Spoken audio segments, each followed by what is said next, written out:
প্রিয় দর্শক, আসসালামু আলাইকুম। আমার মাথার উপরের এই ভিডিওটি দেখুন। ভিডিওটি ভালো লাগলে শেয়ার করুন, লাইক দিন এবং কমেন্ট করে আপনার মতামত জানান।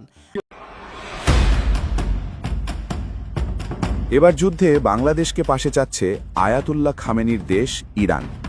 গাদ্দার সৌদি, দুবাইয়ের মতো মুসলিম দেশকে পাশ থেকে হটিয়ে হঠাৎ করেই বাংলাদেশকেই কেন চাচ্ছে ইরানের রাষ্ট্রদূত জলিল রাহিমি জাহানাবাদী। খামেনিকে চিরতরে সরিয়ে দেওয়ার পর মধ্যপ্রাচ্যের বুকে যখন একের পর এক বেইমানির নোংরা খেলা চলছে, তখন চরম আত্মমর্যাদা সম্পন্ন ইরান এক অবাক করা আবদার করে বসল ঢাকার কাছে।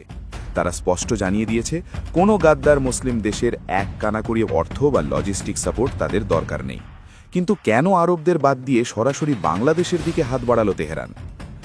গত 28 ফেব্রুয়ারি শনিবার সকালে মধ্যপ্রাচ্যের বুকে এক চরম বেইমানির নাটক সাজানো হয়েছিল।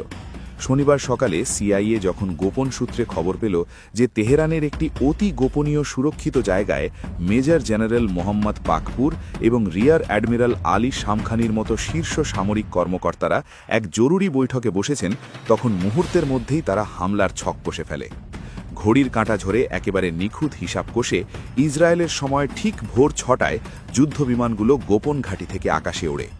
তেহরানের সময় ঠিক সকাল 9:40 সেই সুরক্ষিত জায়গায় আকাশ থেকে আছড়ে পড়ে একের পর এক ভয়ানক মিসাইল।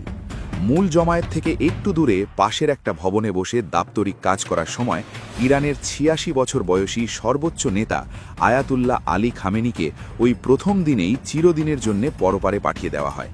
আর এই পুরো ঘটনার পেছনের নাটের গুরু কে, তা জানলে যে কারো চোখ কপালে উঠবে। রয়টার্সের খবর বলছে, এই শয়তানি চাল চেলেছেন খোদ সৌদি যুবরাজ মোহাম্মদ বিন সালমান। লোকটা কি পরিমাণের চতুর আর ভণ্ড তা এবার পুরো দুনিয়া হাড়ে হাড়ে টের পেয়েছে। কিছুদিন আগেই সে ইরানের প্রেসিডেন্ট মাসুদ পেজেশকিয়ানের সাথে একেবারে গলায় গলায় খাতির জমিয়েছিল। কথা দিয়েছিল সৌদি আকাশসীমা কোনোভাবেই কাউকে ব্যবহার করতে দেবে না। অথচ এই ভণ্ডামির আড়ালে গত পুরো 1 মাস ধরে সে যুক্তরাষ্ট্রের প্রেসিডেন্ট ডোনাল্ড ট্রাম্পকে বারবার ফোন করে ইরানে আঘাত হানার জন্য অনবরত কুবুদ্ধি দিয়ে গেছে। তার এই শয়তানি বুদ্ধি ছিল মূলত ইসরায়েল আর যুক্তরাষ্ট্রকে ধাবার গুটি বানিয়ে পুরো মধ্যপ্রাচ্য নিজের কবজায় নেওয়ার এক চতুর কৌশল। তলে তলে যুক্তরাষ্ট্রের কান ভারী করে কিভাবে নিজের মুসলিম ভাইয়ের বুকে ছুরি বসানো হলো, সেই পিলে চমকানো বেইমানির খবর এখন সবার হাতে। 28 তারিখ প্রথম দিনেই খামেনিকে এমনভাবে বিদায় করার পর ক্ষোভে ফেটে পড়ে পুরো ইরান। এত বড় একটা ঘটনার পর মধ্যপ্রাচ্যের ওইসব গাদ্দার আরব দেশগুলোর গলা থেকে টু শব্দটিও বের হয়নি। সবাই যেন মুখে কুলু পেটে বসে আছে। মধ্যপ্রাচ্যের আরব দেশগুলোর এই চরম বেইমানি আর গাদ্দারির পর ইরান এখন খুব ভালো করেই চিনেছে কে আপন আর কে পর।